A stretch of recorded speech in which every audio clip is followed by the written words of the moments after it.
I was literally at his litter box and I was scooping his poop and I'm like, oh my god, he pooped!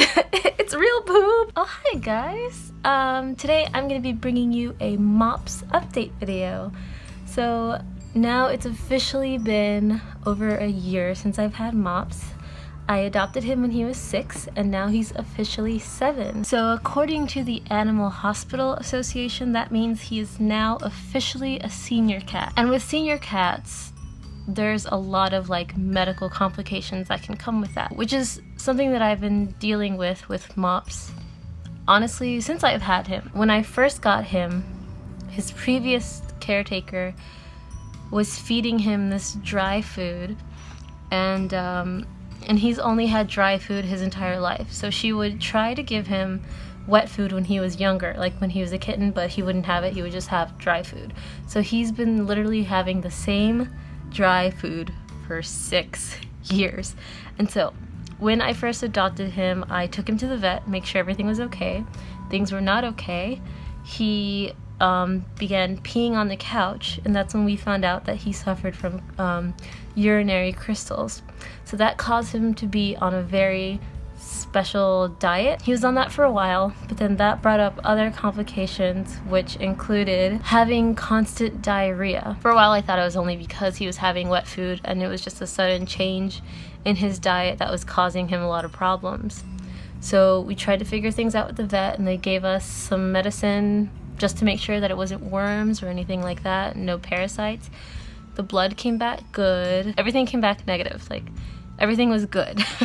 So there was no complications internally. It was just something that was going on with the food. So we tried a different urinary food, and that made things worse. So that caused him to have blood in his stool, and he still had diarrhea. He would poop on the floor in random spots. I suppose he wasn't able to hold it and go into the litter box, so he would just go where he was. So that was an issue for like three months. Yeah, that was an issue for a long time. For the span of almost the entire time that I've had him, we've had a lot of medical complications. Sorry, this is a crazy update video. Sorry to give you all this like sad stuff, but this is the realities of owning a cat. You have to understand that sometimes things don't work for certain cats, and medical complications are always a factor. So yes, just wanted to let you guys know that, so you know that owning a cat is fun, it's nice, you have a cuddly person, helps with depression, things like that, but you have to make sure to take care of them as they were your own child, because they're my baby, they're your babies. Take care of your babies. What are you doing? What are you doing over here, huh? Why are you here? What do you want from me? I'm trying to work. I'm trying to get work done, and you're laying right there. You're laying right there, and you don't even care. You don't even care. Don't you bite me. Don't you bite me. Hey. You're so bad. Because even though I said You're so bad. Get out. Oh my god. Don't eat your collar. Stop that. Oh, let go. You're so bad. You're trying to bite off your collar. I'd say around between when I first got him last year to about July, I was going to one vet.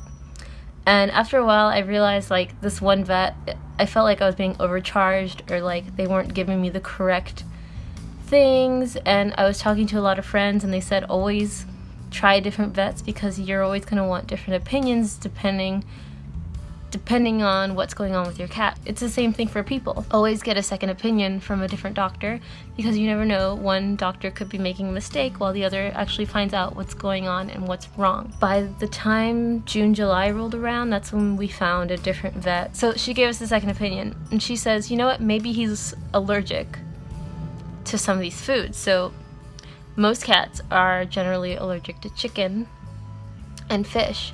So she's like, let's start him off with rabbit and duck. Between trying different foods, you have to wait between a month to 2 months to see the effect of the food and see if anything changes in like their poop or their pee or like their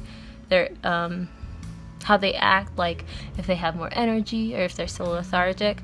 So the first food was a flop. The second food was a flop. We tried turkey, duck, rabbit, lamb, literally everything under the sun. And it wasn't until December that the vet said, you know what, at this pace, I think we should just do a sonogram. However, that's going to be on the higher end of things. I wanted to hold off on the sonogram because it cost $400 to $500 to do. That's a lot of money. So she said we can do that, or we can just keep trying new food. So I stuck with my guns and we kept trying new food. And finally, I found the perfect food for him. It's a freeze-dried rabbit food from a brand called Stella and Chewy's. And it's literally, oh my god, when I first fed it to him, it was insane. It was like a 2-day turnaround. So as soon as I gave it to him, the next day he was pooping like a normal cat. It was insane. I was literally at his litter box and I was scooping his poop and I'm like, oh my god, he pooped! It's real poop! They're logs! It's a real poop! And it was just really funny. I was so happy that he was finally pooping normally. And like he had all this energy back. It was amazing. He was acting like a real cat. Like for the longest time that I've had him, I've never seen him have the zoomies, and now he has the zoomies and he wants to play a lot. And it's just amazing. That has been amazing. So now that I've had him for a year, he's become a lot cuddlier. He loves cuddling.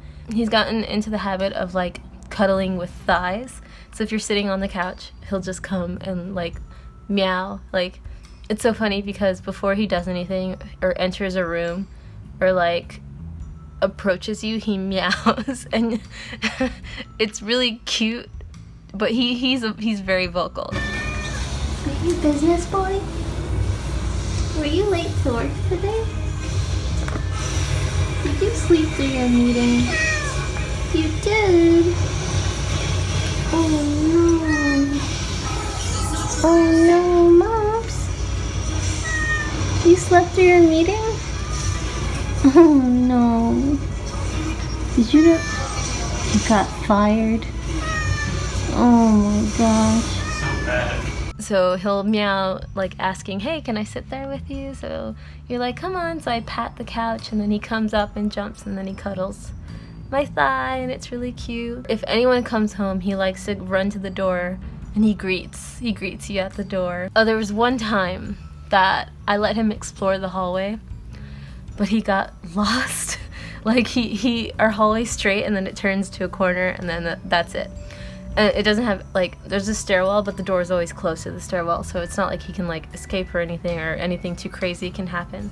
So we open the door and he's walking down the hallway and he's walking and he looks back and he meows and then he continues going and then he turns the corner and comes back and then he stops and he's looking around and he's like, meow, meow, and then he like starts crouching low to the ground like he's really, really scared and he's just like yowling at this point. I'm like, oh no, oh my god, I'm over here, and he's just like yowling and yowling. So I go and get him. But the thing is, he's still a timid cat. Like he still gets scared if you like approach him really quickly, or if you make like a super loud noise right next to him, he'll still get scared, obviously. But he also does not like getting picked up. So in order for me to get my cat out of the hallway, I have to pick him up and bring him back to the apartment. So he's yowling and yowling. I'm like, oh my god. So I pick him up and he starts screaming at the top of his lungs. And meanwhile, we're in a hallway, so the screaming is like echoed. And I'm like, oh my god, my neighbors are gonna hate me. So it's just like, I pick him up and he's just like, meow, meow, meow. So bad. And then as soon as I bring him into the apartment, he's like, huh, everything's fine. And then he just kind of walks away like nothing happened. And I swear to God, I almost had a heart attack. This is my year of owning my first cat. And if you want more cat videos, let me know down below. I would happily make more videos about Mops and his weird quirks and his weird characteristics and his cute little fluffy face, and yeah, let me know down below. Alright, thank you guys so much for watching. If you want to see my first video on Mops, when I first adopted him and my road to getting my first cat, you can go ahead and click here to watch that video. And if you want to see more of me, you can go ahead and subscribe right here. And that's all for today, guys. Thank you so much for watching. I'll see you in the next one. Bye!